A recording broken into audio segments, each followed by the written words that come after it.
All right, everybody, how you doing? It's News Debates. I am Lee. Great to be here late, as always, with the show. Boomy Booly, but joined here at the top of the program by patreon.com/NEWC debate supporter apostate Nates, as well as Patreon supporter Ron.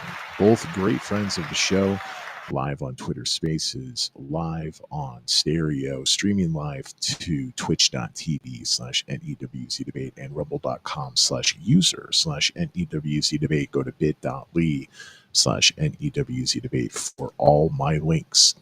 As always, it is a hot take show, so I want to hear your thoughts, but I do have a couple of articles lined up about, turns out, superintendent of the Des Moines School District in Iowa was arrested by ICE, and boy, have they found out a lot of bad things about this superintendent. So at first, a lot of people were defending him, but oh boy, quickly this story turned into no.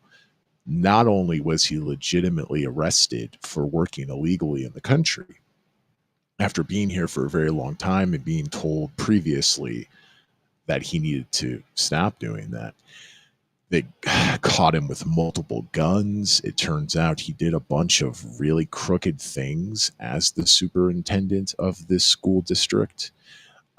He just looks like a not great person, not a murderer that we know of, but not a great person. And so my question overall today is, has the immigration crackdown worked? Was it a good thing that we caught this guy and a bunch of other people who maybe not as bad as him who were working in the country illegally? Now, a lot of people who were working illegally were not accused of other crimes, but as a whole, is this working? Or, flip side of the coin, oh no, Lee, this is not working at all. Let me know what you think. We're also open to some other hot takes. Let's throw things over to Apostate Nate and then Ron. Apostate Nate, how you doing today? Great to have you as always. Hi, Lee. I'm good. I'm grateful for the reminder because I almost completely forgot about today's show. Probably because there was, we had a really good show, I think, a couple of days ago. But I don't have any hot takes just yet, Lee. I'm just going to sit and patiently sort of listen to what you've found interesting for today, and I promise I'll jump in. Sounds like a plan. Noble Ron, great to have you on the show as well. How you doing? Doing fantastic, Lee. Hello, Apostate Nate, and great to be here. And it's a great topic to sink your teeth into. So I'm happy to contribute. And I apologize for not being here on Friday. That was how's my sound? I think you sound fine. Yeah. Yeah, it kind of You when sound great, Apostate Ron. Nate was like, yeah, we just did a great show a couple of days ago, and then Ron's like, oh yeah, sorry I missed that one. Kind of made it a little bit worse. But that's totally fine. I know Ron is a busy man. He's very popular on Twitter. He's got tens of thousands of followers, many of whom are actually in Ireland. He's big in Ireland, if you have not heard. So, Ron, do you have anything to kick off the show? What do you have any hot takes, or should I roll into this immigration thing? Well, I was just wanting to say that I did read an article last night in Rolling Stone of about the gentleman that works for is he deputy chief of staff? Is his last name Miller, or can't remember what his last name is, but he's the one that's kind of driving some of the policies, and especially this one right here about immigration. It was interesting. I didn't know anything about him. I don't read that much about politics, so it was a great article, and I learned a lot about um, this stories. Also, there's a story in there about because all of these immigrants that are being rounded up, unfairly. They all have a story, and some of those stories, of course, if you individualize them, they are heartbreaking. But I thought it was informative, and it was a good article, political article by Rolling Stone. That's it. Speaking of articles, Ron, on Friday, Apostate Nate tried to pitch me Apple News, and I noted the second person who's tried to pitch me Apple News, you being the first. So you two peas in a pod. I'm starting to think about this because you like hand wrote out dozens of all these things I would get for just paying about $10 a month. And I said, I don't want to pay for news. I've never paid for news. But I realized that I do enjoy savings. And when you compile all those subscriptions that you would have to pay for that you just get for $10 a month if you throw it to Apple News, that's quite a lot of savings. So I'm starting to think about this in new light. So maybe that'll be a continuing story. But Ron, if you want, you could tweet me that article if you can find it, and if I can access it without paying $10 a month, I would love to throw that up to give some wider context on immigration, because you're absolutely right. Whatever side of the aisle people are taking on this immigration crackdown, it is not debatable that a lot of people are being hurt. A lot of people are being hurt in ways where it's only a consequence of their willful breaking of immigration law. But aside from that, if you push that aside, a lot of people don't have anything else. And you're right, everybody has a story, and often those stories are heartbreaking. So if anybody finds a specific story that is interesting to read, we can read that. And Ron, also, if you do find that article, go ahead and tweet that to me. We're also live on stereo, so everybody listening over on stereo, give us some voice messages. My poll over on stereo that I do a poll every show: immigration crackdown working or not working? Very straightforward. Let's jump over here to apnews.com. I'm going to share this over on my Twitch and Rumble streams.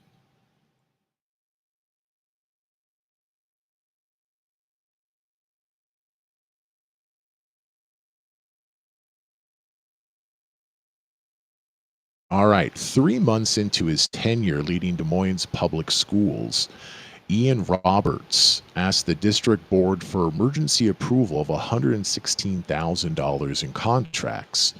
The agreements to provide training on culturally responsive coaching, according to the superintendent, had to be approved within days. The district's procurement manager discovered one contract was earmarked for a company that marketed Roberts as a consultant and speaker, sold his books, and helped raise his profile.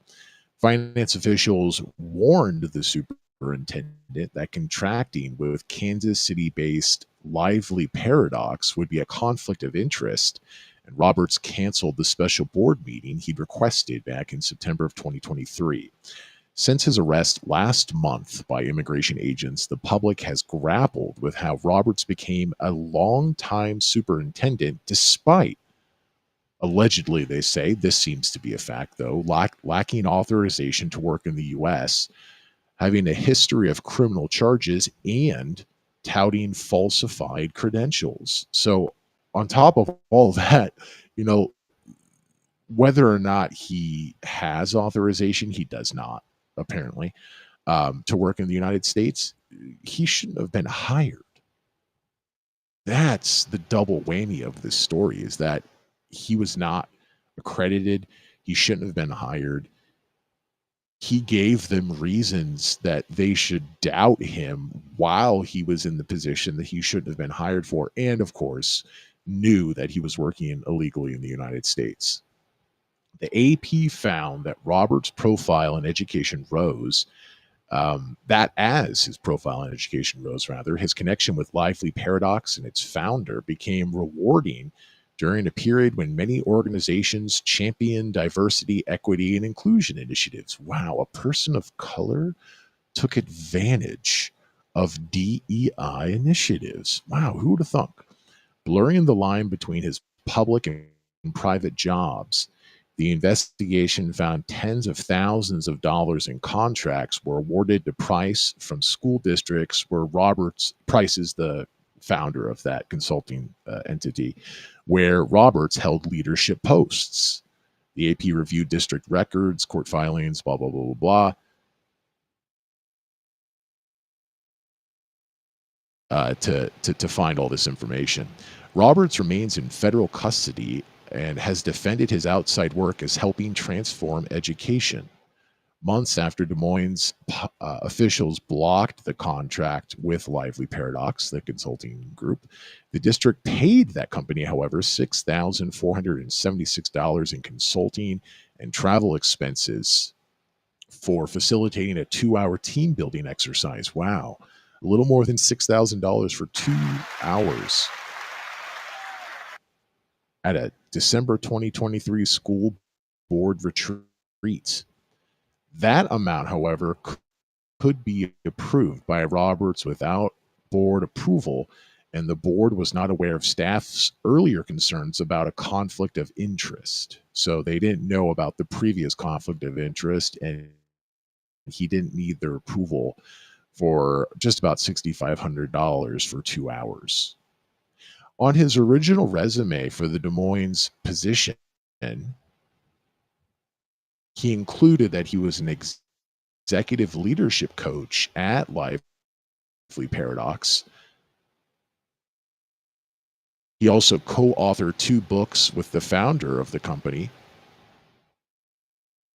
And as Roberts changed jobs, I think he worked in Pennsylvania before, he brought Lively Paradox into his new district.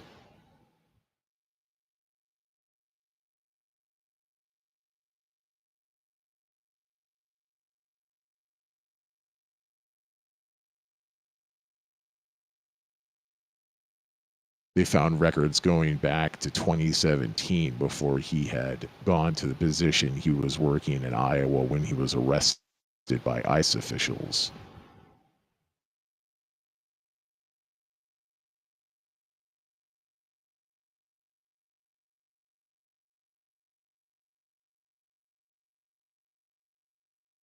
There's a lot of details here we don't specifically have to go over. Okay, and so that's the end of that. I want to jump really quickly to another. This looks like a local report from IowaCapitalDispatch.com. 3 Republican Iowa state senators have called on State Auditor Rob Sand, a Democrat, who's also running for governor. Okay, interesting. To perform an audit of the Des Moines public schools in the wake of the arrest of former Superintendent Ian Roberts. However, Sand says he does not have the authority without the district's request. And I'm guessing they're not going to request that. Since the arrest, multiple reports have found that Roberts, a citizen of Guyana, had falsified parts of his credentials and resume in addition to not disclosing his immigration status or previous criminal charges. He had been given an order of removal by an immigration judge back in May of 2024.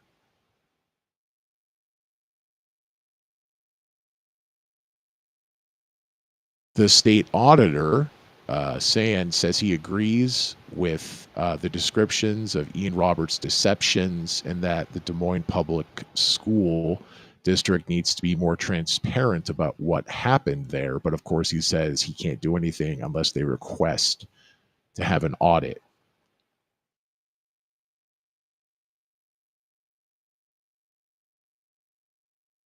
Really quickly, I don't see it in either of these articles, but I did watch a video that this Ian Roberts guy was driving in a school vehicle, not a bus, but like, schools have vehicles. And ICE was out on the lookout for him, and they found him, and they tried to arrest him, and he drove off, wouldn't stop. But then he ditched the vehicle and ran off, and then they caught him, and he's been in custody since that time. In the vehicle, they found a handgun. He had a handgun like under the seat, wrapped in a towel, in a school vehicle. And that's the first gun. Then they went to his house. They found 2 or 3 more guns. They also found the letter. He saved the letter that he received in 2024 that said he needed to leave the United States. He had that in his house. So like this guy, Boy, is he a winner. He's not making the Des Moines Public School District look too competent right now. I believe the final icing on top of the cake here is that the school district has filed a lawsuit against the search firm that they paid to find a superintendent. I think 2 or 3 years ago he was hired, something around that timeline. And their contract stated that the search company would do a background check and vet everything that the candidates had handed in to say, hey, you should hire me. And so clearly that would include his resume. That would include his background check, and none of those things happened, right? So they're suing that search firm. And now Republicans in the state of Iowa are saying, well, the government needs to step in and see how money was spent under the handful of years of this guy who clearly cannot be trusted. And they should have known he couldn't be trusted from the very beginning. He should have not been hired. And they want to have that audit to see if there were any other conflicts of interest. Maybe the guy just stole money outright, embezzled money from the school district. Maybe there were other companies he had, connections with that he was able to get the Des Moines public school to pay. We don't know. All we know is basically what I've described in these two articles, and then just a little bit more from a video I watched yesterday. So, what do people think about this? Oh, hey, how you doing, Susan? Great to have Susan here. Also, people over on Stereo, feel free to vote in the poll. It's looking about 50-50 right now. Immigration crackdown working, not working, 2 options. And leave voice messages so we can hear your thoughts. Okay, so Apostate Nate has dropped down to a listener. I'm not sure if that's Elon Musk kicking us in the crotch. Or if he just cannot speak right now. But Noble Ron, you are with us as a speaker. I think you may have also tweeted that article, so let me get that up. But do you have any thoughts about, you mentioned at the beginning of the show, all these people who have been arrested by ICE have personal stories. A lot of them are really sad. I think this is a great story to showcase why we need this type of immigration crackdown, because this guy would be the superintendent of a major school district in Iowa if we didn't have this crackdown. I guess people could argue against that, but I think that's very clear. This is a very positive ramification of the current crackdown. But do you have any thoughts, Ron? I think that also, for instance, if you live in a state that's a border state, it's going to be more relevant to you. You're going to have a certain opinion. I used to think, oh, just have a relaxed immigration policy, but no, we can't do that. And I understand even in Georgia, there's still there's a presence of immigrants, but I mean, I don't get upset about it, of course, but I can see how people want at least some kind of. There's got to be a positive aspect to it besides, but when you take away or split up families, and that action is the result of a draconian policy, that's where I have a problem, especially if the person is not violent. But I can see how it's advantageous for us maybe to have a strong immigration policy, but also it could backfire on us completely to have such sweeping draconian expulsions from our country if they're the ones that are now working the jobs that no one else wants to work. So we might have a huge absence for labor. We'll see. Hate to say it, but that's my opinion. Yeah, this is the general and very useful argument that's used anytime border issues are brought up. Is like, well, do you want to pay $5 for an apple at Walmart? These are jobs that oftentimes are not legally safe because they don't pay them what people would put up with for that situation. And whatever they pay them, which is usually low, the safety standards are not there. It's under the table work. Now, a lot of the time, it's actually completely above the table, and the employers just look the other way. This is so common in the United States. Clearly, the workers are falsely giving information, and the employers are fine with it. But something that you just mentioned there along these lines, these are jobs that no one wants. I think a lot of people would want to be the superintendent of the Des Moines School District, right? Oh, of course, I didn't mean in that particular instance, but are you saying that he couldn't have, his duties were not, he didn't have the intelligence or the experience to be good at his work, or is it just that because he was illegal that it wouldn't be right to have him as in that role? So I haven't seen anything about his intelligence, so I assume he was perfectly intelligent enough for this role. In fact, I think he was very well liked from the handful of articles I've read about this because I saw this everywhere. The video I watched yesterday, he seemed to be doing a good job on the surface, right? But you mentioned credentials. He lied about his credentials.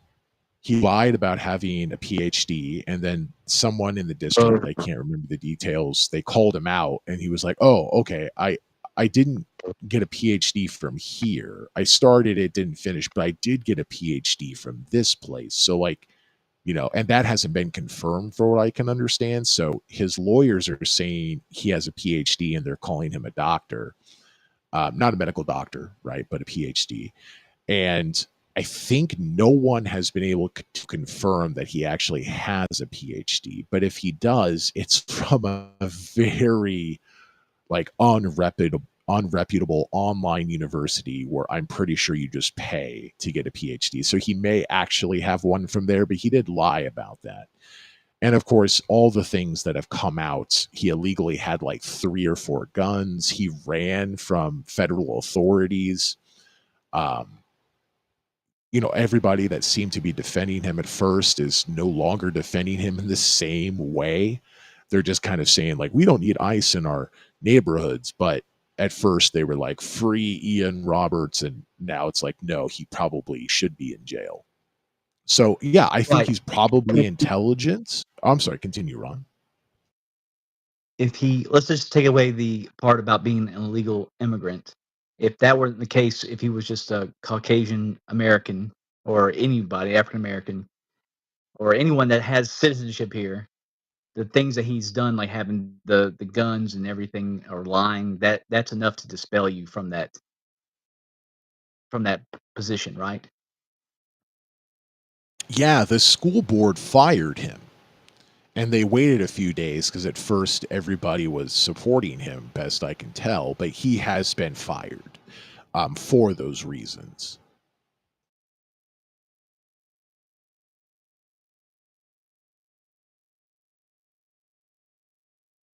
Would you ask me a question? But I'm sorry, continue.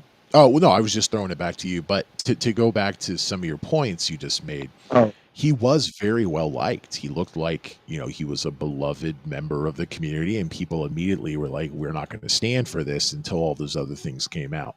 So, isn't it good that we have an immigration crackdown that exposed this man for what he actually was and made the district hopefully correct its previous mistakes so that the next hire will not be like this? Is this someone you want around children?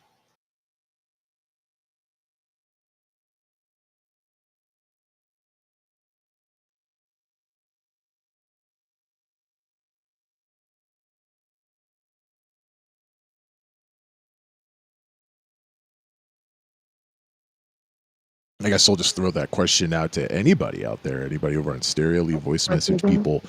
I think are you back, Ron? yeah. What question was it? What was the question? I was distracted.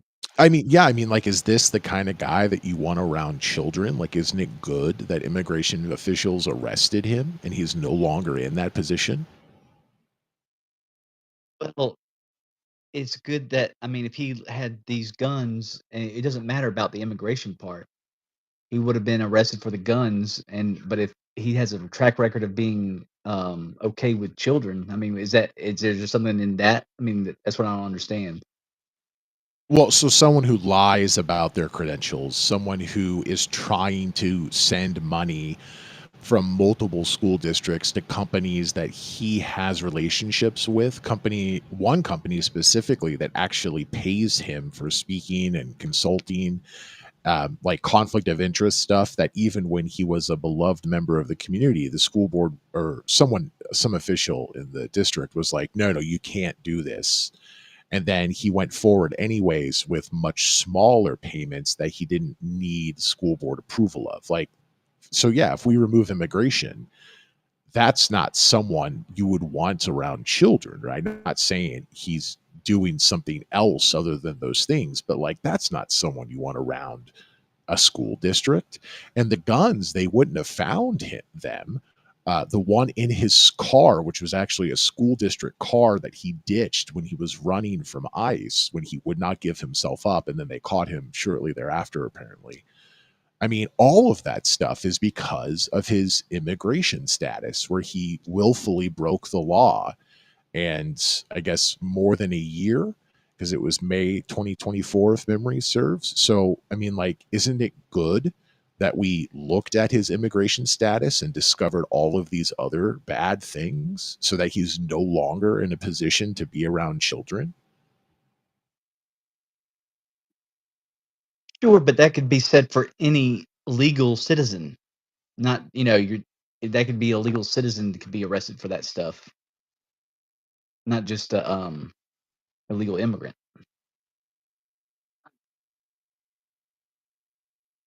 Yeah, but I mean, like, you and I, if this was you or if this was me, I mean, like, we're stuck here.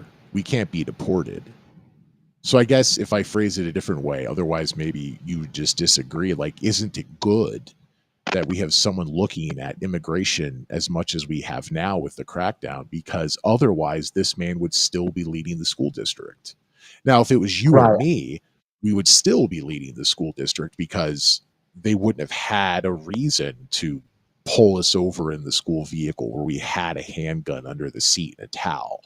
They would have had a reason to raid our house and find two or three more guns. Right. I think that it's kind of like this. I'm removed from the situation in terms of being in any way hindered by illegal immigration. So I have a gentle, I guess, compassionate heart towards those people. But I mean, if they're clearly like bad people, then yes. But the way they're going about it is reminiscent of like the Gestapo. Gestapo, yeah. Or KGB or something. Some kind of it so authoritarian that it doesn't align with our values. That's what I think. So Is yeah, that is that a it's fair still comparison? I mean, if this was the Gestapo or the KGB, this man would be dead. He would have been beaten to death in federal custody. no, it's not. It's You're right. It's not fair, but it's like a step into that direction. That's what I'm trying to say. You never know. Yeah, I can agree with that. I mean, this is something that really hasn't happened in our lifetime, right? So if you're going to say 20, 30 years from now, it'll be like the KGB or the Gestapo, then okay, this is on that path. Like I could see where you're going with that. I don't think it's going to get there, um, but yeah, okay. I get what you're throwing out. I understand that. Apostate Nate has jumped down to a listener. He tweeted that he can't speak right now. That's totally fine. I have that article up, Ron. I'm going to read from that. But let's check in with President Trump, who ordered this crackdown on illegal immigration in the United States. And I think it's important to frame it as illegal immigration. This man was illegally in the country. He was illegally working in the country. And on top of all the other things that we've mentioned that have now come out of the woodwork, I think it's perfectly possible, and I think that this is true right now, that you can still allow America to have legal immigration, and maybe you can bring that level down because the numbers show that we had a lot of immigration, both legal and illegal, under Biden. So much so that even Democratic mayors across the country, many along the border in border states, and including the mayor of New York City, who's now disgraced. Wow, shocker. He speaks out about immigration and then they look into his past and they find things. And he's recently announced that, is it Adams, he's not going to run for reelection as an independent. And it looks like the next mayor could be quite a different candidate. But he said New York can't take any more immigrants. And that was a real turning point. Governor Gavin Newsom has started to harden his stance on immigration, illegal immigration. Other people, other leaders in the Democratic Party are doing the same. So let's ask President Trump, Mr. Trump, is your immigration crackdown working? Absolutely. The number of illegal immigrants crossing our border has decreased significantly since I took office, and my policies are working, and I will continue to enforce them until we have a secure border. Okay. Certainly the numbers have gone down. What about this specific superintendent of the Des Moines Public School District? We found out a lot of things after he was arrested, rightfully arrested for willfully breaking immigration policy in the United States. Um, should he be given an exception because he wasn't violent? He did have illegal guns, but he wasn't violent. Might this be an example of someone who shouldn't be deported? No, he should not be given an exception. The superintendent broke the law, and he must be held accountable for his actions. It is not the president's job to make exceptions for people who break the law.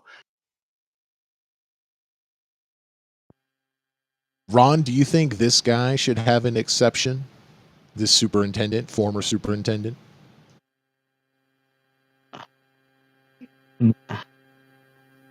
See, I guess you'd have to have like character witnesses, once you get to that point of like, you said he was well liked, let's get all these people that can testify to his character and what he did in these people's life. Like, remember, Keith Richards almost went to jail and because he was found with the heroin in Canada. But what happened was what saved him, he arranged for a blind girl to be picked up in a limousine and taken to the concert like each night. That character witness shared with the judge showed who his character was. Therefore, he didn't have to go to prison at all. That's what we can do with this gentleman and with anyone. If we can have that kind of moment in a court where we can get character witnesses to show his character. But was he only in here for a year and a half? If that's true, then we don't have No, much going. he's been here a long time. He Okay. was told in May of 2024 that he, I think, needed to leave. Clearly did not. I think he was the superintendent in Des Moines for like 2 or 3 years, kind of a newer hire, but not yesterday. Fantastic. So we can get character witnesses that have known him for years, and we get a lot of those, and that should give the court, the judge, the court, and the court of public opinion a chance to see it. But some people are going to be immediately and without any alteration, they're going to think that he's needs to be sent or deported. Some are going to be without any alteration that he should be exonerated or he should stay.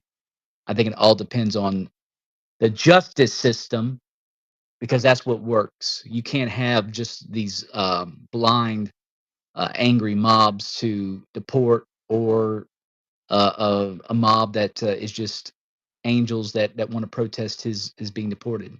There has to be reason. There has to be rationality and intelligence infused with opinions. Thank you. Yeah, strong words. Ron's running for public office in Georgia next year. I can't tell you for a fact because I'm not sure how this works, but I think that's kind of what will happen. Clearly he received it was not a deportation order. I think it was like a vacate order, like you were supposed to just leave. But the same end result.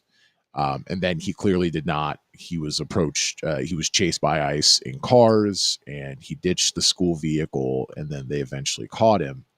But I'm pretty sure what you just described, maybe not in like a town hall setting, but I think people will be able to address the court and submit letters or something like that. I mean, I think that's part of the legal system. I remember, is it Danny Masterson or something? He was sort of the big hair kind of 70s Right. 60s weed guy on that 70s show. He was convicted of like rape of like one or two women, and his parents on that show, I think both of them, certainly I believe the father, that actor, they submitted character support letters to the judge saying Right. clearly he did some bad things, and we are not disagreeing with that at all, but we know him and we know that we think there's good in him, and therefore maybe you can be a little lenient in your sentencing, that sort of a thing. I think that's part of the justice system.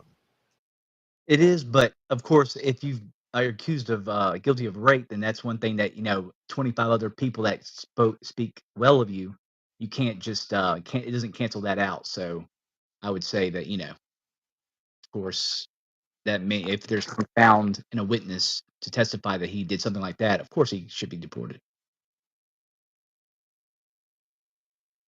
Yeah, that's a good point. Lying about your credentials, um, inappropriately trying to get your school district to pay a company that you financially benefit from and have worked with for many years and promotes your books is inappropriate. Um, and that's why people are asking the state auditor to check in the financials of the district. And I guess there's a Republican Democrat thing going on. He's a Democrat. Some Republicans are just saying to do it, and I don't know what he actually can do as the state auditor, but he says he can't do it unless the school district requests that, which seems logical. But then again, a state auditor, I feel like, should have power. Otherwise, you wouldn't be able to audit unless people said, yeah, come on in, the door's open, right? Kind of defeats the purpose of a state auditor in some ways, in my mind. Um, but whatever the case, he has been let go by the district. This man will be deported. I think this man belongs in jail. So whether or not that's jail here, and I'm definitely open for jail here, but I believe he's holds a passport from Guyana. And so I don't know if he gets deported and then we just have to leave it up to them, or if we have some sort of agreement that we can send him to Guyana on the condition that he is in jail for these crimes. Because having guns is a crime.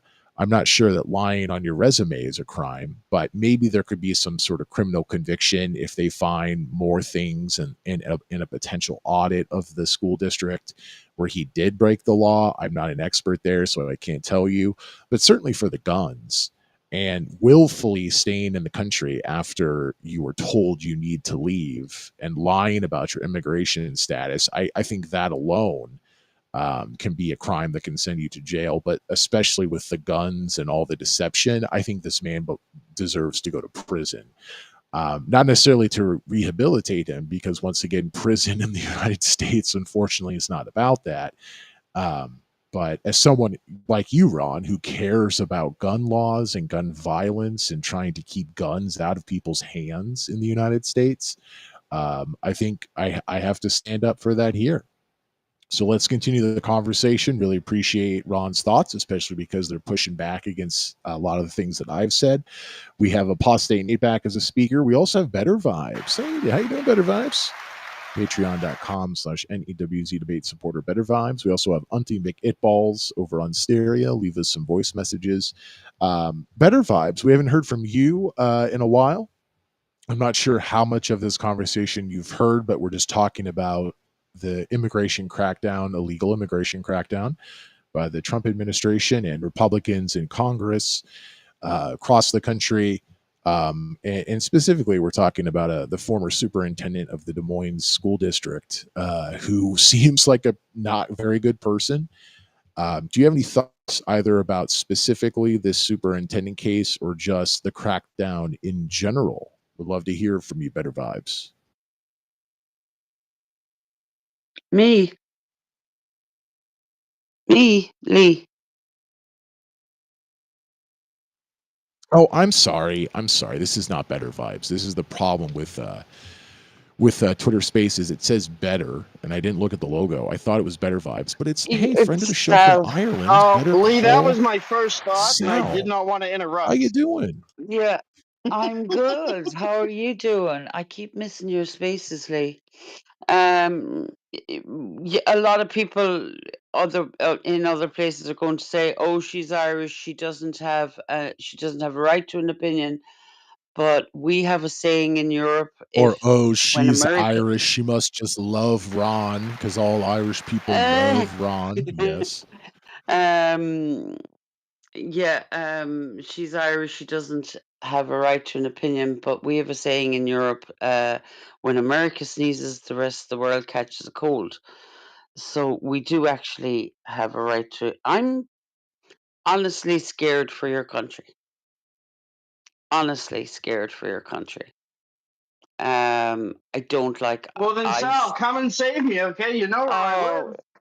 Basically. Neat. I would come and pick you up in the morning if they would let me into the country. But with my Twitter opinion, I don't think they would let me into the country. Yeah, we've been advised not to travel to America unless it's an emergency. Yeah, really quickly, let's jump on that. People from many of our allied countries, rich countries that we usually don't think about, as at least your average American might not think about, like we need to keep Irish people out of here, or Australians or Germans or stuff like that. There have been countless examples of people coming to the United States and having their phone searched. So if you have your social media, have a burner phone when you come to the United States. So that's not a possibility. have Like to have. that's a true precaution right now. And then a lot of people have been sent back, or people have been held in custody for a couple of days and then been sent back. It's a real thing going on right now. You have to have 5 years social media presence. I don't have 5 years of social media presence. I haven't been on my Facebook page since probably COVID. I don't use Instagram. I have an Instagram account, but I don't use it. I use WhatsApp, and that could get me into trouble because I'm in a couple of political groups on that. I have memes on my phone I shouldn't have, even if I deleted them. I have opinions on Gaza. I have opinions on Israel, and I don't think America would appreciate someone like me being in their country. And I've been told by a lot of Americans, because I was going to do a North American tour next summer. I've been told by a lot of Americans not to come because of my opinions on Twitter. Now, I do have an alt account, but I don't use that anywhere near as much as I should. What is that? Better Call Sal loves the U.S. Better Call Sal loves Trump. Twitter.com/Better Call Sal loves Trump. Yeah, I don't think it would irk me to even say that. But I don't know. I'm lucky in a sense because I have an English surname. But even the English are saying, "Don't be so opinionated when you go to America."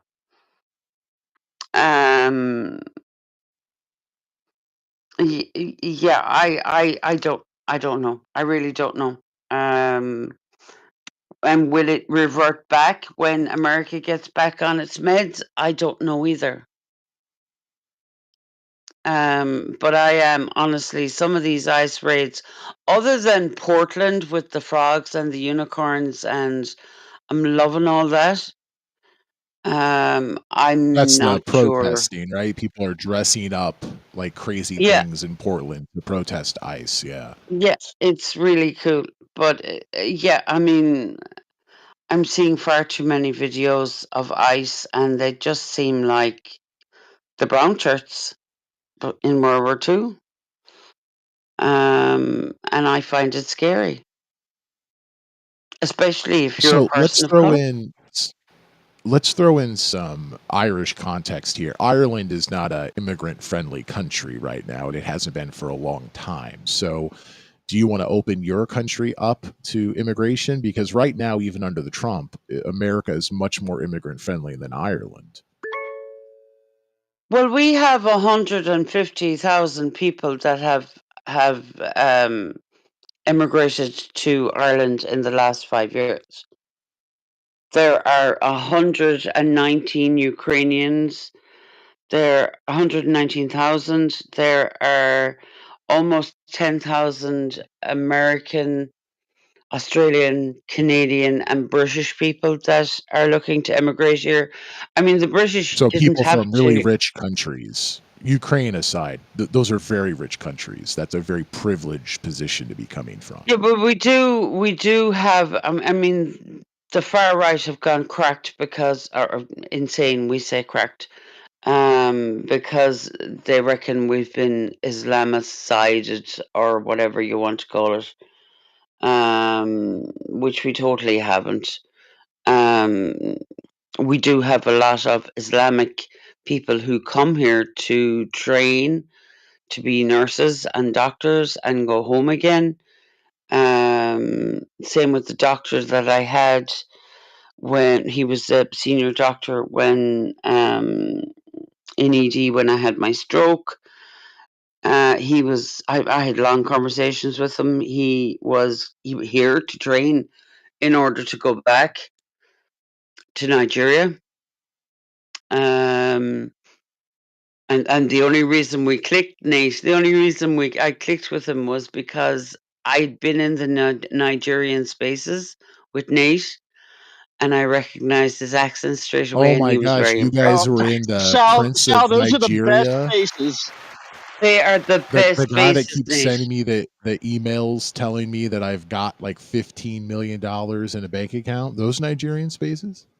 Yeah, the ones that now want to sell you crypto, they've turned into the crypto ones, and they're all coming from China. Yeah, the Nigerian spaces are I amazing. spend more time in their spaces than anybody else. Yeah, That's the truth of it. yeah, and I Oh, think no more than you, Lee. I followed Nate in here. I followed Nate into the Nigerian spaces, and I love the Nigerian spaces because they're actually on the same timeline as I am. I'm time zone. But Yep. yeah, Sal, they're beautiful people. They're such They are beautiful, wonderful just people.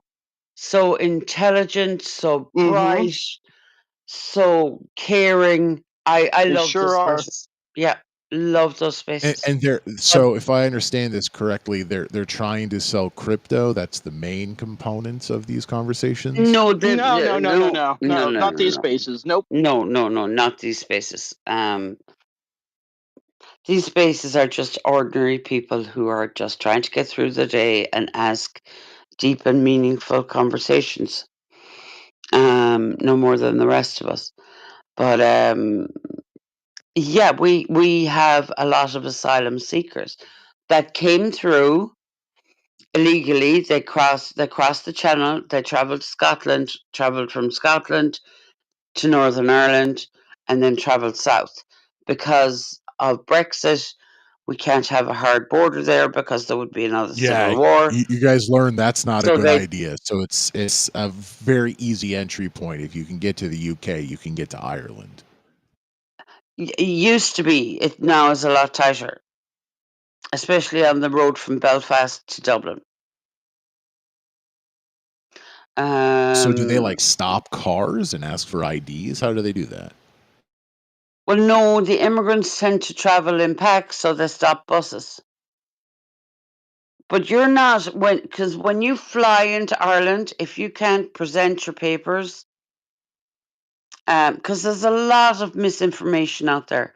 So people are saying, "Oh, but they're flying in by the thousands." They're not, because if you fly into Dublin Airport and you dump your passport, and your ticket and everything, they will go back and they will say, "You got off this flight. You're going back on the next flight." You cannot enter Yeah, Ireland without. it's not a good plan. If you're trying to stay somewhere legally, don't fly in because to fly that's going to be in. Yeah, tracked. yeah. But still, I So think really that a quickly, lot. let's go over really quickly, Sal. Let's go over. I asked Okay. ChatGPT what are some major differences between immigration policy in the United States and Ireland, just to give this some more context. So the U.S. runs on a quota and preference system. Legal immigration primarily happens through family reunification. That's the most common. So you have someone living in the U.S. legally, and then you're tagged as attached to that, and then that's how you get in. Then employment based visas, refugee slash asylum programs, which is a smaller amount, as well as a diversity visa lottery for underrepresented countries. Illegal immigration is a major political issue, especially across the southern border. Roughly 10 to 11 undocumented immigrants live in the US. I've seen projections from legitimate organizations that have it quite higher than that, but that's what they have here on ChatGPT. The US has no national ID system, which complicates enforcement. We have social security numbers, but I guess compared to some other countries, it's not as connected, maybe is a way to describe that. Deportations and asylum backlogs are massive and heavily politicized. So once again, they sent a letter to this guy in May of 2024 that said you need to vacate, you need to leave. So it's very easy to just not do that and still have a very high profile employment position in a school district. In Ireland has a much smaller scale of immigration and stricter controls. So that's scale. So even if you compare them by percentages, much less immigration in Ireland than the United States. The majority of immigrants come from within the EU because of free movement under EU law. So you can't do anything about that. Non-EU immigration from Africa, Asia, or the Americas is tightly regulated through work permits and student visas. Ireland's system prioritizes economic contribution, so harder to show that than in the United States system. If you have a job or skill the country needs, you're more welcome in your process to immigrate. Refugee and asylum cases are reviewed through the International Protection Office, but Ireland takes a relatively small number compared to larger European countries in the US. In the United States, we have absolute birthright citizenship. Trump has tried to stop that, but he's been unsuccessful. So anyone born on US soil, except the children of diplomats, is automatically a US citizen. So if you were here on vacation, if you come to the country illegally, if you came to the country legally and overstayed that welcome and then broke immigration law, if you have kids here, automatically a US citizen. In Ireland, until 2004, Ireland also had unrestricted birthright citizenship, and then it changed. Now, a child born in Ireland is not automatically a citizen unless at least one parent is an Irish or British citizen, or one parent has been legally residing in Ireland for at least 3 of the previous 4 years. There's more here, but I think that does tell the story. Your country is much less welcoming than the United States. So is that something you'd like to change? Why do you think Ireland is so restrictive compared to the US and even other European countries? I have no idea. Yeah, well, I mean, even me as a European passport holder, I can emigrate to Spain in the morning, and the 26 or 28 EU countries, we have free movement, which is what happened with Britain, because both my brothers moved back to Britain before that came in. When Britain left, when Brexit happened, things became a lot tighter, which is why you have to it's the equivalent of immigrating. But I think that America's borders were always open because of this American dream, um, which to me is a nightmare now. I mean, you can't. It's becoming really hard. I mean, unless you're But still easier Guatemalan than and Ireland. Still oh, easier than Ireland. absolutely, yeah. but we don't have rolling gangs like ICE. Because that's really essentially what they are. I mean, they're not Well, you don't clearly need not them trained. because you stop people from getting to your country in the first place. We don't. Could you come over and tell the Irish people that? Because there's an awful lot of people here that seem to think that we're being taken over by Islamists and Sharia law is coming and I'm going to lose my head and I have to wear a burqa. I really wish they would stop. It's this right-wing rhetoric that seems to be building. We had a German soccer team here today or yesterday and all hell broke loose because they're a very right-wing soccer team. So I don't know, but Lee, yeah, I'd love if you came to Ireland and explained that to some of the people because they seem to think we're become overrun when we're not. And yeah, Europe is destroyed, but I personally don't feel that way. I've always been a multiculturalist. I was invited to the opening of Ireland's biggest mosque outside of Dublin, which is an absolutely beautiful building. Yeah, mosques are Um, always beautiful. I'm always oh, struck this whenever is I see a mosque how beautiful they are. yeah, with the domes and the pillars and the bells and the oh my God, absolutely stunning. Um, and I, for one, am not afraid of a religion. I'm not, as Nate would tell you, I'm not very religious. Um, and so I admire anybody who has faith, even if, except for those really whack out doodly Christians who think the rapture is coming I wouldn't and jump to Christianity if you're talking about whacked out.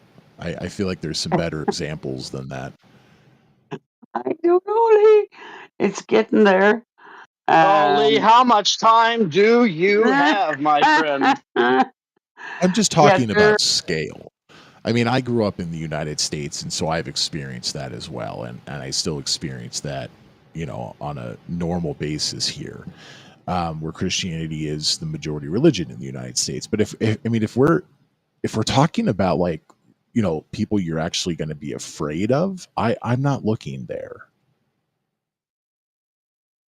I think in the next 15 or 20 years you possibly will, because extremists are in every religion and Christianity is, it's just because we've been sold the um, Islamist jihadi. Have we been sold uh, that, or is it just paying attention to the news? um, I believe a lot of it has been sold to you. Yeah.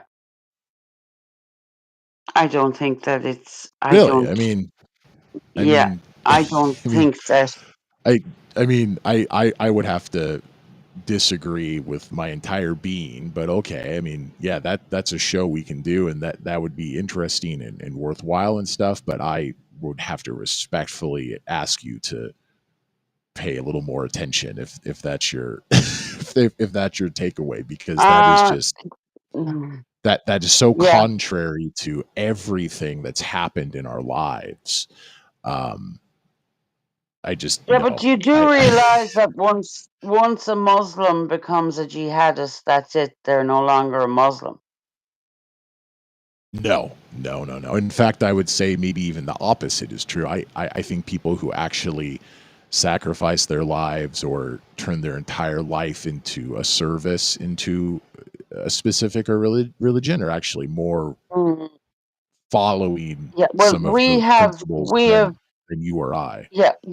we have we and I know I don't want to go down this religion route too much, but as an Irish person, I watched my male classmates suffer. Um, I think that what But they the lived. nuns. They're still alive now, for the most part. I mean, that's Well, the three of difference. them aren't because of what happened with the priests.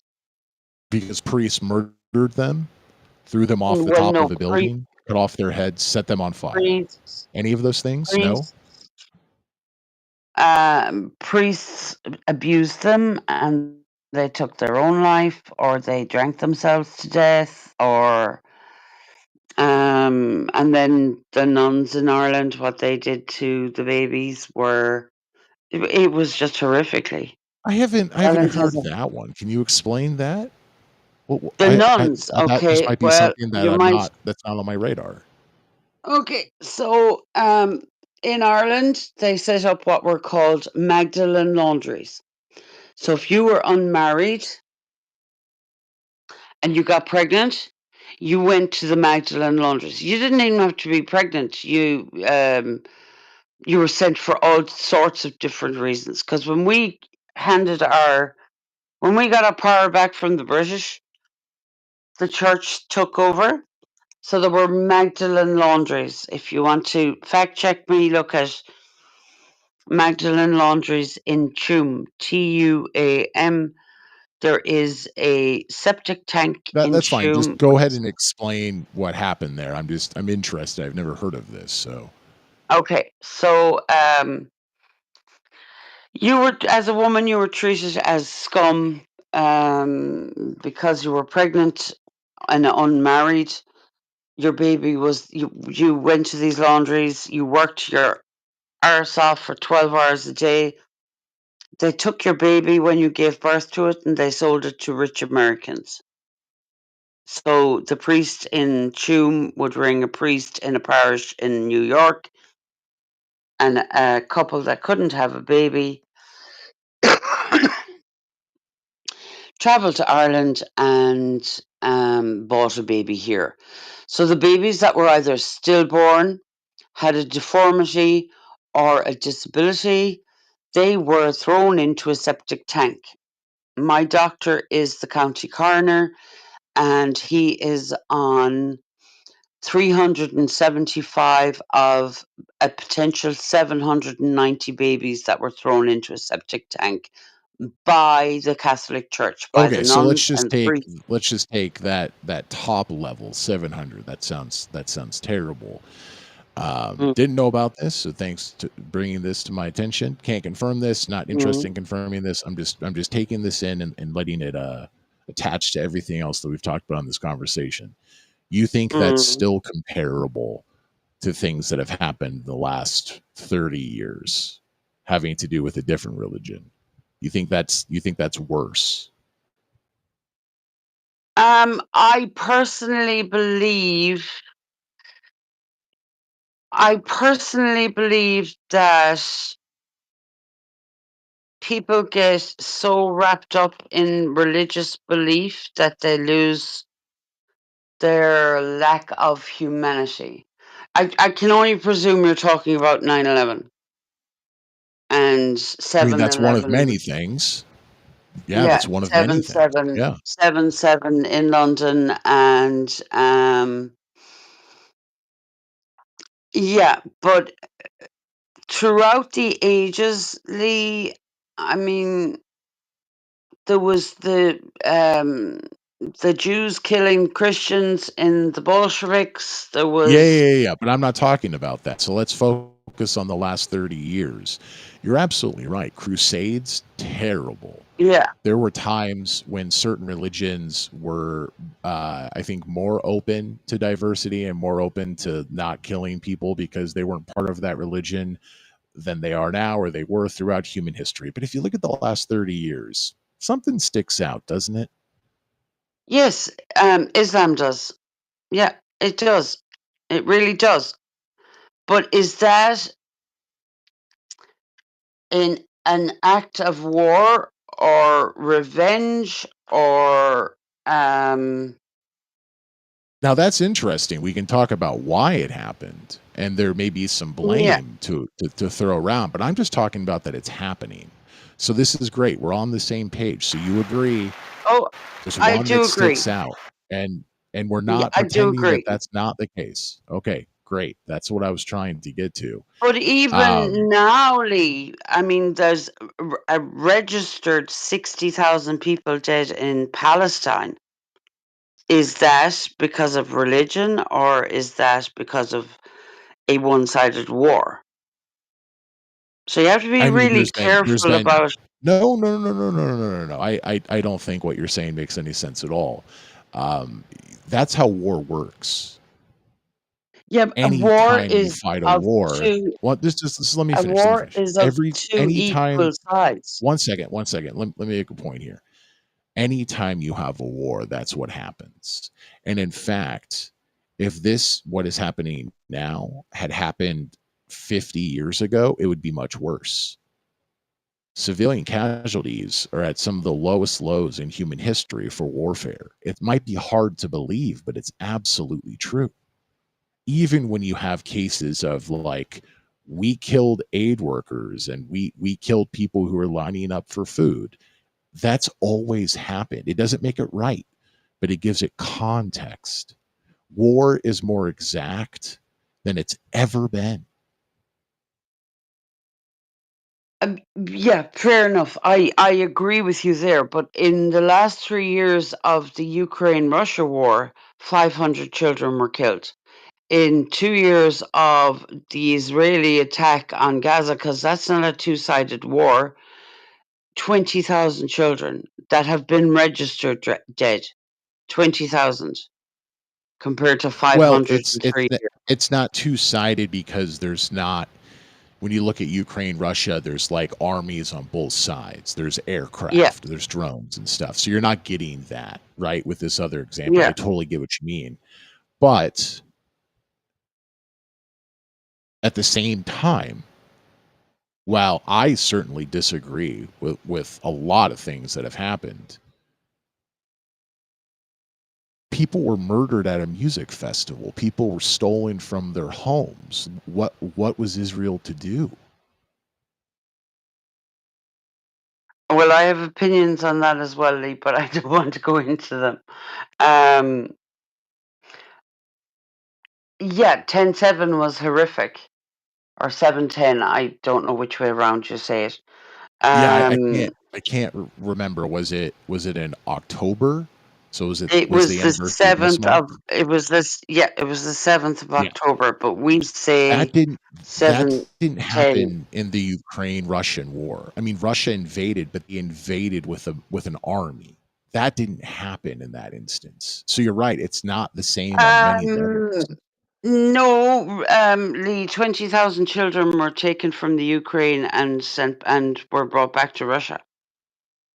What I'm talking about is when Russia invaded Ukraine and the Ukraine-Russian war, Russian war of aggression is maybe a better way to phrase it, has been going on much before the current war timeline, of course, right? It goes back much further, but for the most part, it's two countries fighting each other. We can talk about tactics, right? And we can talk about horrible things that have happened, but it's two countries fighting each other. What happened with Israel and Gaza was not that. Now, the response by Israel was a one sided, we send military in, right? I agree with you. But I don't know if I see a lot of value comparing these because the start is so different. Like, Israel never could be fighting an army in this conflict that they were forced into. We can talk about their choices, right? That's definitely something that needs to be talked about. But when if you punch me in the face while I'm not looking, that's different than if we're standing outside a bar and we're like, all right, game's on, and I see you coming. Now, even if you're a lot faster and you have three of your friends, like I see you coming, you know, one of these is that. The other one is I'm just standing there and you kick me in the crotch and then break a beer over my head. Yeah, I get that. I understand that. Um, yeah, I do have a lot of issues with Israel, though, and their treatment of Palestinians for 30 years. The fact that there's an embargo on strange things like cilantro and wedding dresses. There always has been.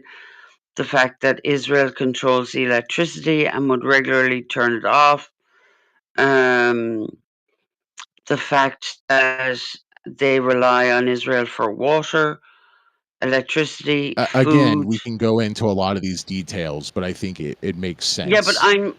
We what agree. I'm trying It's to different. explain is did I'm not Hamas? talking about reasoning. I'm talking about Oh, okay. what happened.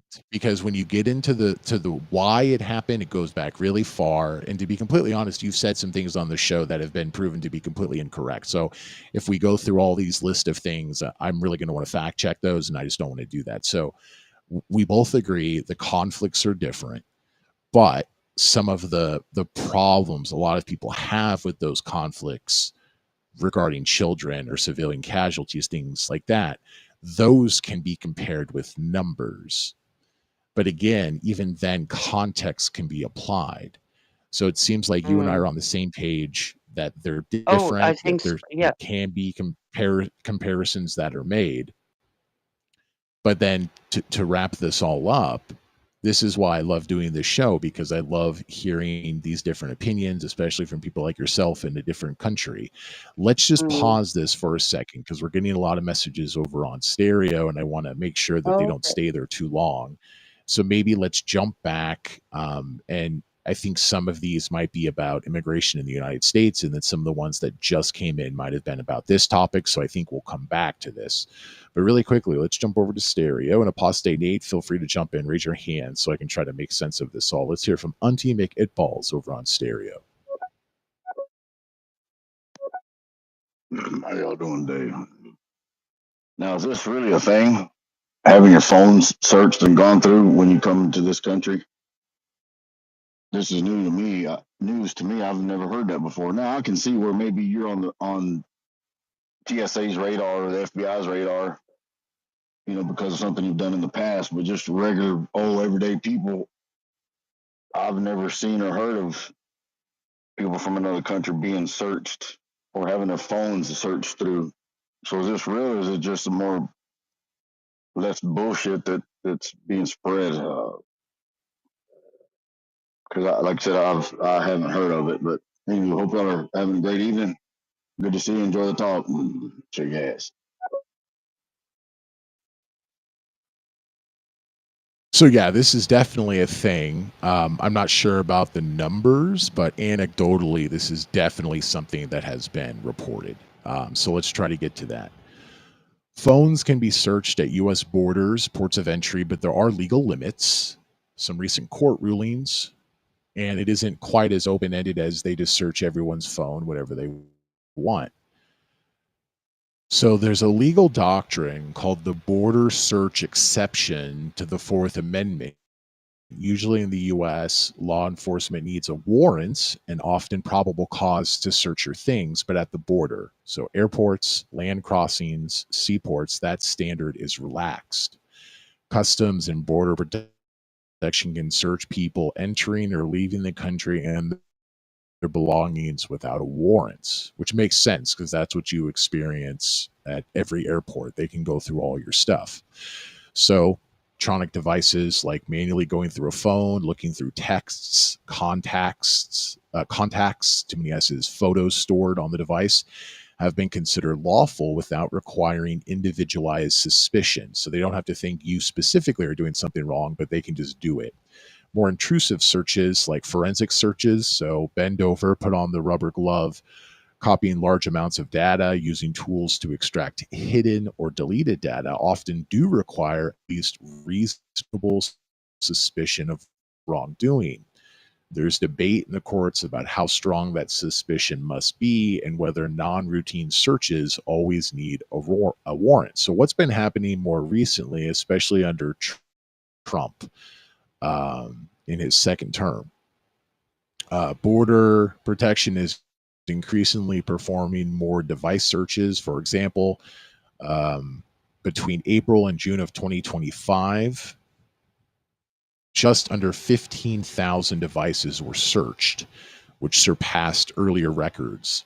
Citizens and non-citizens both are subject to searches, though the consequences of refusing to unlock or provide a passcode or otherwise cooperate may differ flying into the US.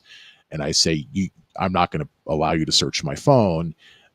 That's something different than if Better Call Sal is flying in from Ireland. Some court rulings are pushing back, though. For example, in parts of New York, the Eastern District, a judge recently ruled that Border Protection cannot search travelers' phones without a warrant in certain circumstances. But that ruling is regionally limited and doesn't apply across the country. So, what should you know if Better Call Saul decides to come to the US? Search can range from a basic manual peek of photos, messages, etc., versus forensic, where data is copied, backed up, and then deeply examined. US citizens have somewhat more protection in practice, so you can't be denied re entry in the US for refusing a phone search, but they might temporarily seize your device and then hold it. Non-citizens, so people visiting, visa holders, etc., have less leverage. Refusal to comply might lead to entry being denied or delay or other administrative actions. And then the distinction between data on your device versus in the cloud matters here. Often device searches are limited legally to data stored locally on your phone or device. Data on the cloud, if not synced to your device, so if it's in the cloud but it's synced to your device, then it's on your device, is more protected.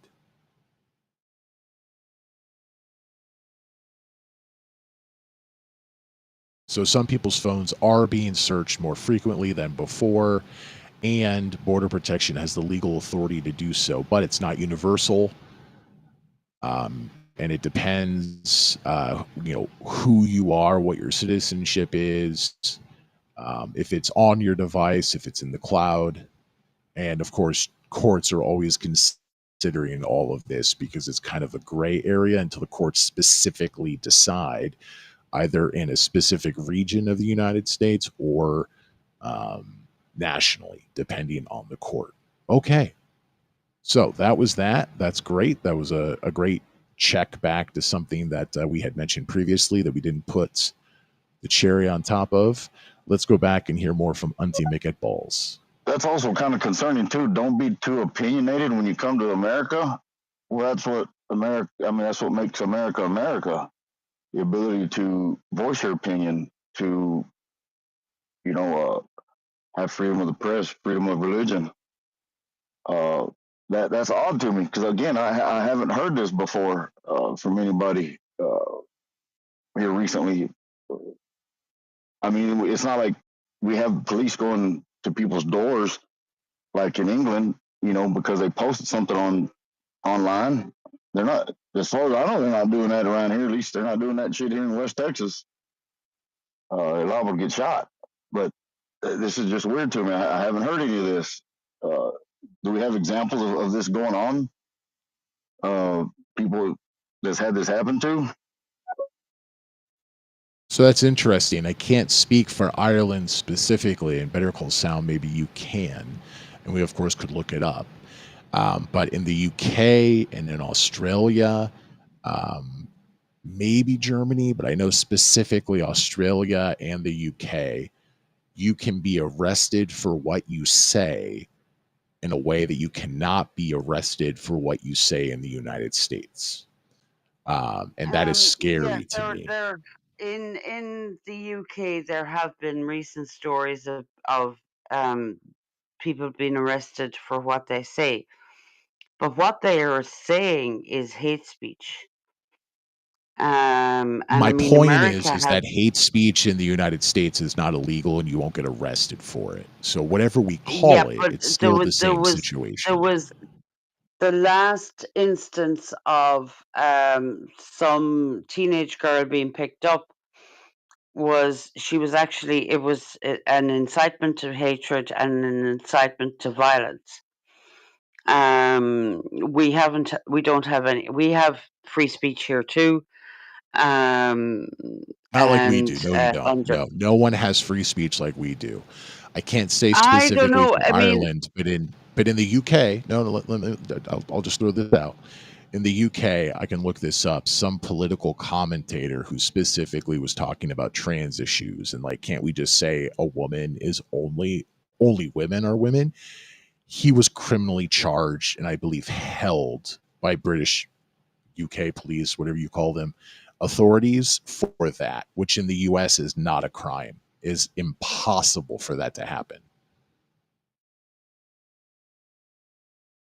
Yeah, again, there was an incitement to violence. Are you talking about Green Lineham, the Irish guy, the Irish writer? I think he's a British person. Let me find this. And this example that I'm talking about was not about violence. You could argue what he said leads to violence, but that what I'm telling you is the example I'm talking about. Bill Maher talked about it recently on his program. Was not something that could happen in the United States. And we do have provisions. If you are saying go attack this type of person, you can face confinement and the legal system for that. That's not what this is. So I'll try to find that, but please continue. Yeah, there have been a couple of cases, but they did lead to violence.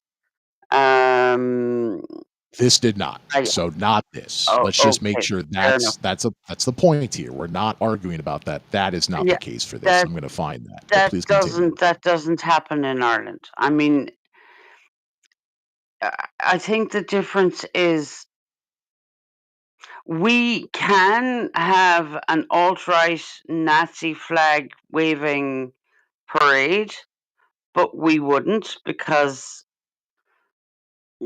we have a moral conscience, I think. We would choose not to. Well, you were just saying that people in Ireland are afraid of immigrants of a certain religion or certain parts of the world. I'm not afraid of immigrants. But you said we. I'm not afraid of immigration. So you said we. Let's talk about that. You said we, not I. So I'm using your own words. So I'm hearing two different things. So which one is it? That people in Ireland are afraid of certain people coming to the country, or that people in Ireland are very open and not afraid of I would have thought my generation, Gen X, are not afraid. Millennials and Gen Zs have been, probably because they don't see any future, because it's a bit like America. The dream is gone, the dream of owning a home, the dream of working one job, the dream of making enough money when you do work that job, that's gone. I mean, my two children both work more than one job and barely cover the rent. And will probably, even if I sold this house in the morning, wouldn't have enough money for a deposit to buy their own home. And there is a breakaway, one man in particular who I prefer not to mention, but he's a scumbag. He's America's problem now. He's going to America. Where he won't be arrested for his political views. Let me jump in here. So I think this might be the person that you mentioned. Graham Lineham. How do you say that name? Graham Lineham, yeah. Yeah, okay. So let me read here from ChatGPT. An Irish comedy writer, though often referred to in UK media, known for co-creating Father Ted and the IT crowd, the IT crowd. On September 1st, 2025, he was arrested at Heathrow Airport, so UK, after arriving on a flight from Arizona, the US. The charge was suspicion of inciting violence connected to some posts he made on X in April. Among the posts was one that said something like, which makes me think it might not be an exact quote, something like, what is that? But if a trans-identified male is in a female-only space, he is committing a violent, abusive act. Make a scene, call the cops, and if all else fails, punch him in the balls. After being questioned, Linen, how do you say this? Looks like line hand, but how do you pronounce that? It's Lineham. The English is soft. Lineham. Yeah. After being questioned, Lyman reported his blood pressure shot up to dangerous levels, what he called stroke territory, and was hospitalized for observation. He was released on bail. One of the conditions was that he not post on X pending further proceedings. Separately, he faces a case in court for alleged harassment and criminal damage involving a trans woman, Sophie Brooks. There's more here. But, I mean, people in the US tweet punch Nazis, referring to conservatives, referring to Republicans, and they're not arrested. So I think what I said earlier still stands for this. What do you think about this case and this man? Should he be able to be arrested for posting something like that on Twitter X? Well, I personally cannot stand him. I cannot stand him. I don't like him. So, and I haven't liked him for a long time. But there is definitely more to the story than there must have been DMs. It wasn't just the tweet. No, I it was think just he's that. It hiding. was literally those tweets that are public tweets on X. That's literally what it was. Yeah, So there's always more to ChatGPT the notes. story, you know that. No, but not when you're charged. When you're charged, it has to be for specific things. So it's not more to the story. There's context, but that was what he was charged for. So, some key controversies here. Supporters and free speech advocates argue this is a troubling precedent that expressing gender critical opinions could lead to criminal consequences, especially when cast as incitements, because they're saying it could, suspicion, but where was the incitement? And even if there is incitement in the US, it has to be very direct. Opponents argue his posts cross legal lines by urging violence or encouraging harmful action, which under UK law can lead to charges if judged as incitement or harassment. Once again, judged, not then something happened. There's also been political fallout, calls for clear definitions of what constitutes incitement online, where free expression ends and criminal behavior begins. This would not have happened in the United States, which was my original point. So I assume you would rather live in a country where someone like this could be arrested and then potentially go to prison for what they tweet, where in the US, this would not be a thing. This would be controversial, perhaps, depending on who tweets it, but you wouldn't go to jail. It's not possible.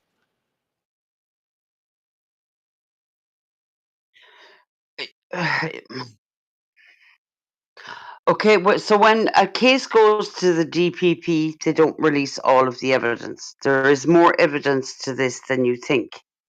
He might have been charged to incite violence. I'm no. I'm just going to stop you there because that's not the case. So you can disagree, but I'm not interested in hearing that. So if you don't want to answer the question, that's totally fine. You know, you don't have to, but I don't want to hear that right now because this is everything that I've seen. And when you're charged with something, not necessarily all evidence is thrown out there. It's the same thing in the United States. You don't have access to everything that's at play, but they charge you with a crime and they have to tell you what that crime was, and they have to tell you what that crime was connected to, which was his tweets. Fair enough. I will say that there's a big difference between American law and British law, and I will leave it at that. But I know that there are anti-discrimination laws in Ireland. I can only speak of Ireland. I know that they're very tight anti-discrimination laws. And I know that he is not a particularly nice person who seems to think he deserves some kind of medal because he's Irish. And We're getting a you little off read topic here, but generally, are you I able know, to but answer? So you're happy to no, live in a country where I this is obviously something you don't can know go enough to about prison it. for? But I mean, it's a Yeah, simple but I question. He was charged, and this was under British law, right? So you're in Ireland, different, but like you were saying, maybe there's some similarities. So you'd rather live in a country, just all things being equal, like live in a country A that looks exactly the same, living in a country B that looks exactly the same, except for this. You'd rather live in a country where this person can be sent to prison for those tweets? Oh, he won't be sent to prison. He'll be fined. He's not going to see Let it. me look here. Let me He's not see going to here. see a day in jail.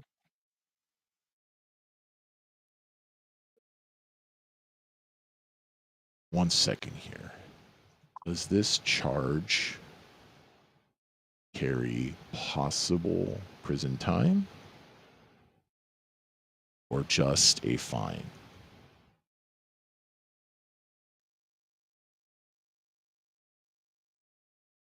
It depends, but inciting violence, harassment, or criminal damage each have different maximums under British law. In many cases, yes, there is the possibility of prison time.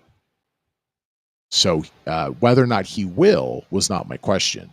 So I'll just ask it one more time. You don't have to answer it, but all things being the same, country A, country B, except for this, where prison time is on the table, where would you rather live and why is that important to you?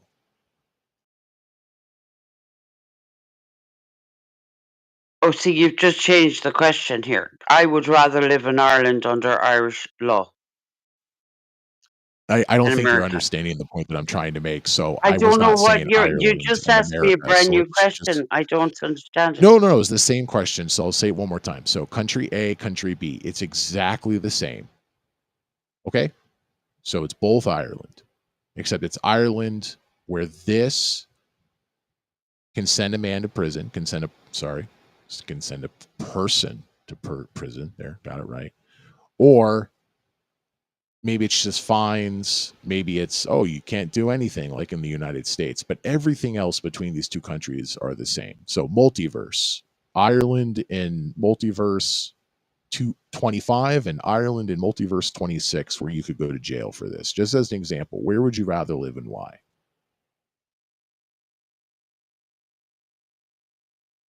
I would rather live in Ireland. All right, let's just move on. So this is a really Oh, interesting but Lee, case. no, hang on now, Lee. Hang Something on. Just no, no. no, we have to move on. 1 second. I gave you Okay. very specific things, and you just either don't understand it, which may be my fault, or you don't answer. But whatever the case, we've spent a lot of time on it. We can move on. But this is something that is reminiscent of what happened in Australia during COVID. A woman who was pregnant and had other children, because there were other children in her home. Police came in and arrested her because she posted on Facebook that they didn't have to stay home just because the government said so, and they should go out and they should fight back against the mandatory quarantine stuff and staying at home and not going out unless probably just for groceries or something. And she was arrested in her home, a pregnant woman in front of what looked like her other children. That is something, just as an American, I cannot stand. I will never support. I think it's better to be Irish than American. It's better to be Australian than American. It's better to be about any industrialized country citizen rather than the United States, because we just don't get any benefits from our government, really. But the ones that we do get, specifically freedom of speech, and for some people, guns and other things, for me, not as much.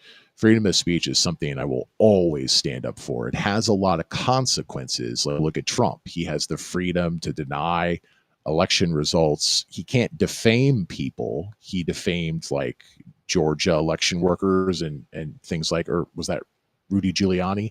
But that sort of thing. You can be held civilly liable and have to pay a bunch of money, but you'll never go to prison for that sort of a thing. And that's something that's just really important to me. And it sounds like you have different priorities, and that's totally fine. Let's jump back over to stereo just to go through all these different messages. Let's hear now from Charlie.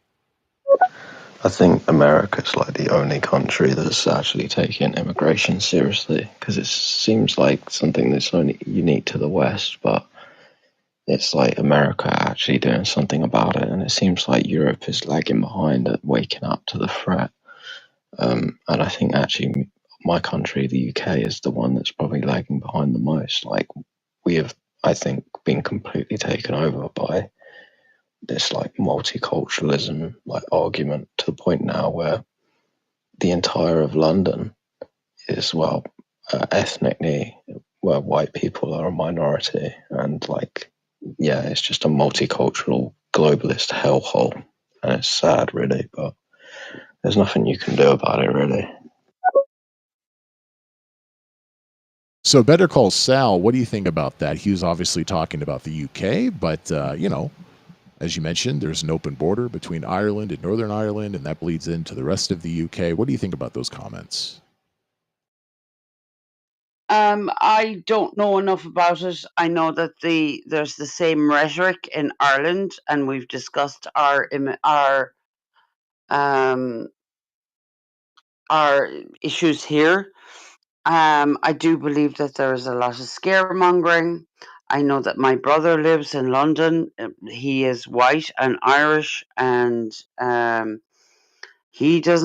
people don't seem to have a problem with him. He is Catholic, and his kids go to Catholic school, so they don't like that. But that's another topic. I do believe that there is a lot of scaremongering, especially led by the likes of Tommy Robinson and the Irish one, which would be McGregor, but he's America's problem now. And Is that I don't which know. McGregor? Is that the MMA McGregor or a politician Yeah, McGregor? he's Ireland's now. He's Americans' problem now. It was The never fighter. about Ireland. He's moving to America, 100 million, and he has 100 gold Visa cards for his family and friends, and they're all going to America. He says on Twitter, I don't know. But he's not running for president anymore. He was never going to win that presidency anyway because he's a scumbag.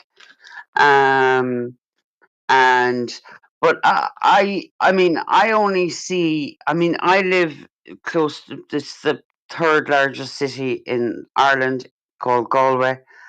Population of 500,000. And I don't see people are saying, "Oh, the Muslims are taking over. The Muslims are taking over." No, they're not. And Sharia law is coming, and you can't stop it, and you're going to be beheaded. And some of the replies I get are just ridiculous statements. So I don't know what's happening in London. My brother said he loves it. He loves being there. He loves the fact that there are all sorts of people there. London has always been multicultural, similar to New York. Not on such a scale, but not on such a big scale. But London has always been multicultural, always. And if Yeah, but I'm sure if if you went England back 50 years, there were a lot more British people in London as a percentage than now, or a lot more people whose possibly, parents and their possibly, grandparents were born in the UK than now, even if they mm, technically are British and they have a passport. yeah, but a lot of people moved to London in the 20s, 30s, 40s, and 50s from India and Pakistan because they were colonies of the UK. I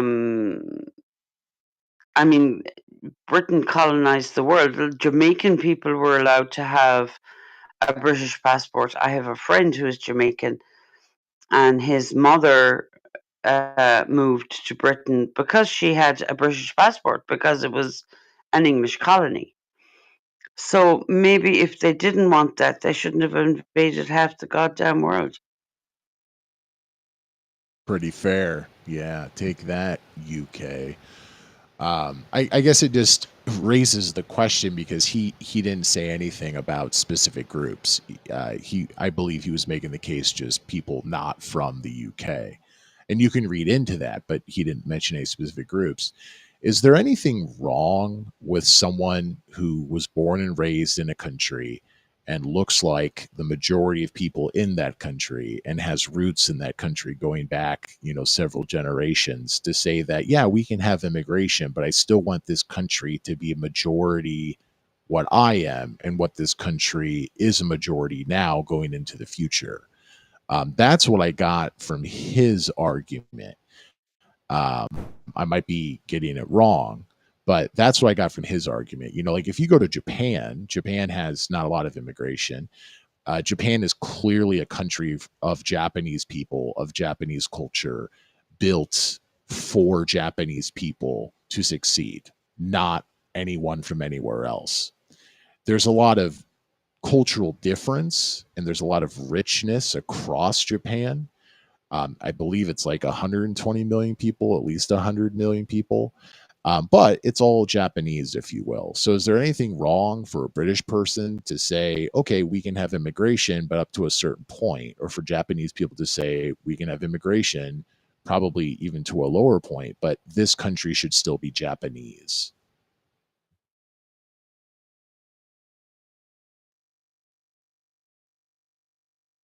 Is that to me? Yeah, because I mean, you've talked about how Um, proud you are on previous discussions and also on today's show about immigration to Ireland and stuff. But I'm guessing most people in Ireland still want Ireland to be overall Irish, both in culture and how people look.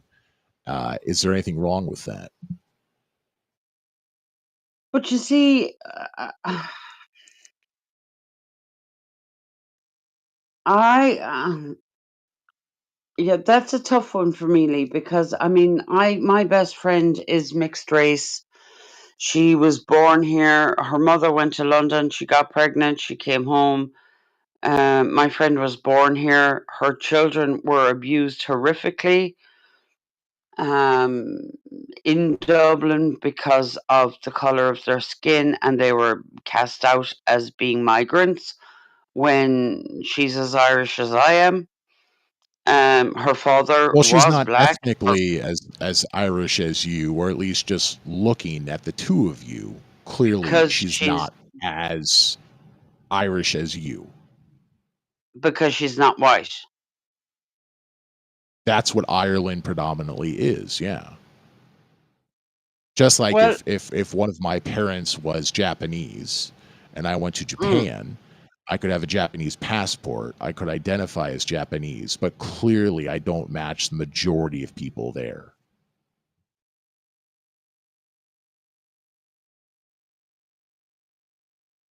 yeah, that's too close to racism for me. No, no, no, no. I'm not assigning violence or sorry, violence. I'm not assigning value, another V word, to that. I'm just saying like clearly something is different.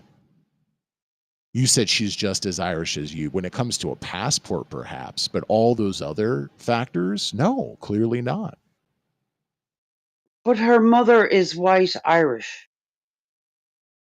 Just And because the color of her skin I, is I guess we're is talking about ma- things that you're either uncomfortable with, which is totally fine. We don't have to discuss them, or I haven't explained them. You understand the point I'm making. I'm not assigning I value to know that.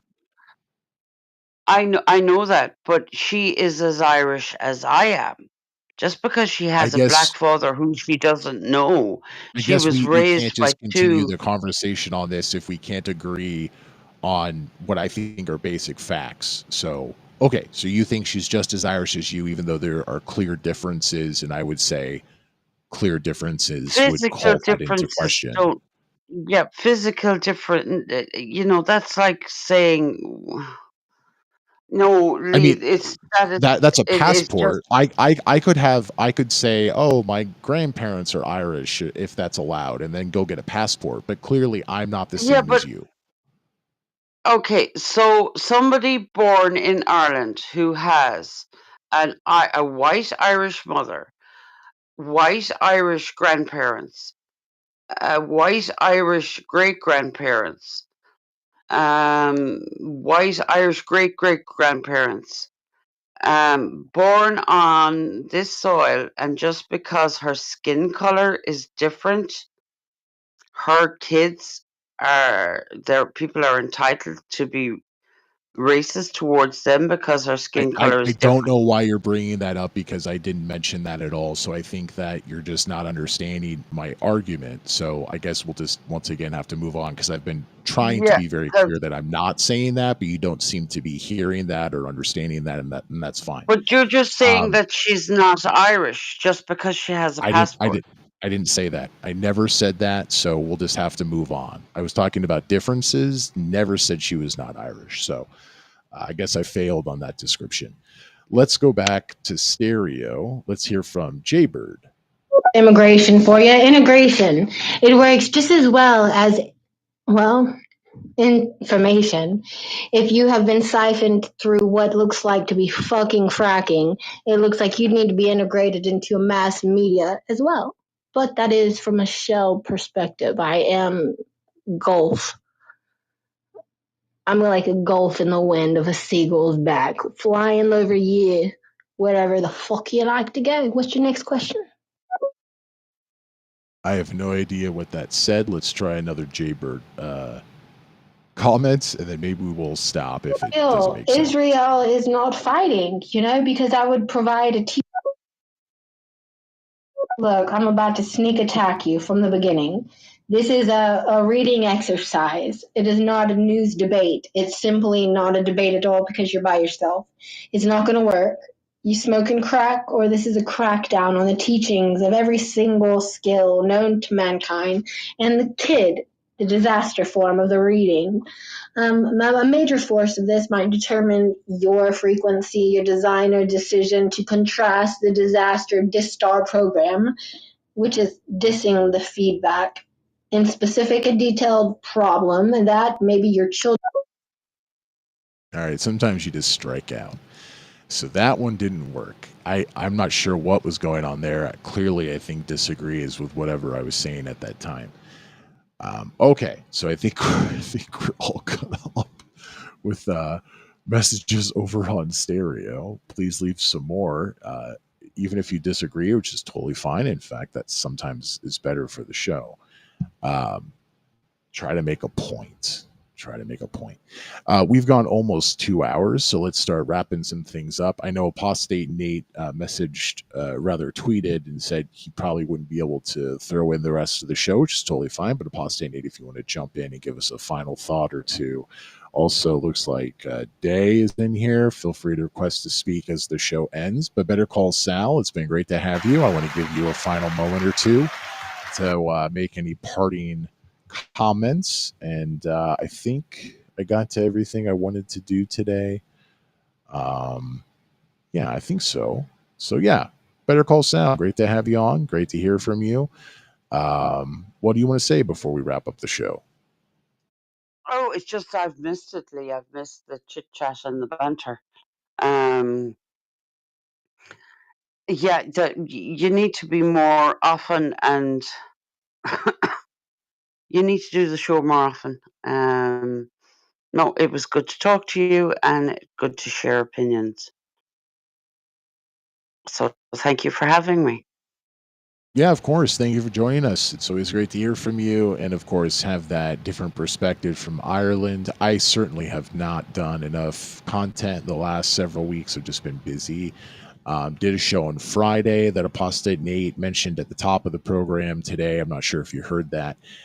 It was like 4 hours or so. So you can check that out on Rumble. Twitch only lasts a week. So it's still over on Twitch, but it'll be on Rumble indefinitely.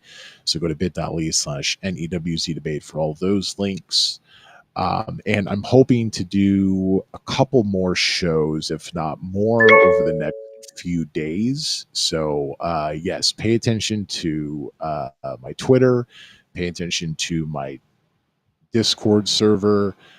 Those are where I post. I post those two places usually 24 hours in advance, if not 48 hours in advance, when I do a new show. When I'm going to do a new show, rather. So pay attention to that. And once again, all those links bit.ly/NEWZ debates. Looking over on stereo, it's broken up about. I'll just average the percentages here. It's about 60% in favor, saying that the immigration crackdown is working. 40% roughly say not working. Clearly not scientific. It's just something I do because stereo allows it. But if I remember correctly, on a recent episode of Bill Maher, he gave out some statistics. Trump has a low approval rating right now. He's not doing so well in approval ratings, but what he is prioritizing, if you will, is much more popular than he himself. So even with a lot of pushback that's been happening in the United States in general to the crackdown on illegal immigration into the country, that is still something that is more popular than Trump himself. So, talking about context with Better Call Sal and a lot of the discussions we were having, you can say, oh, of course, people don't want an immigration crackdown because people have a low approval rating right now of President Trump. That's one way to read it. But another way to read it that I think is a lot more telling is that Trump's initiatives, Trump's policies, if you boil them down to their basics, are much more popular than he himself is. And I don't know that that's out of the ordinary. I think that's often the case. Like if you ask people in the United States what they think about socialism, you will get a lot of angry people. But if you ask them, what do you think about Medicare? What do you think about Medicaid? What do you think about the check you get from the government to help cover the costs of the healthcare that you buy on the healthcare marketplace? You will get very different answers, usually much more positive than if you just say, what do you think about socialism? You also will get different answers if you say, what do you think about the healthcare marketplace versus what do you think about Obamacare? Even though that's the same thing. And people who will say, oh, I don't like Obamacare, or they say, even, I don't like the healthcare marketplace. If you say, well, what about the change that happened where pre-existing conditions can no longer work against you? That was something that changed with the healthcare marketplace. That was something that changed with Obamacare. That is something that's still very popular. So if you ask about specifics versus Obamacare or even just the healthcare marketplace in general, you'll get different answers. I'm mentioning all this because even though Trump is very unpopular right now, there are a lot of things that even some Republicans, some conservatives are openly saying, okay, we need to do better on this, like the Epstein files.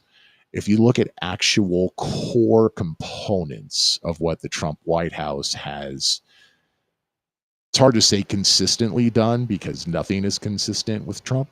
With Trump. But if you look at sort of what they've done legally and what their actions actually have been, those core components are much more popular than Trump himself. And that's an interesting comparison to make. Final note on Trump, we haven't really addressed it. This was a big piece of news that came out, but I wanted to talk about the immigration crackdown. And so that was sort of the focus of today's show. It looks like Trump may have brokered a peace deal. It still has to happen. And, you know, the Biden administration announced a peace deal at one point that didn't take place. But if Trump successfully basically ends the war in Gaza to the point that we would say what has happened up to this point does not continue to happen, maybe there's still troops there.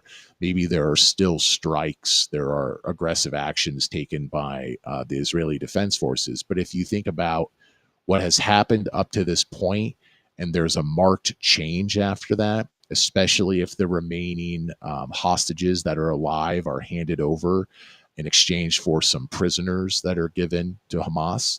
If that actually happens and there's no longer living hostages in Gaza, I am interested in what people will think of that.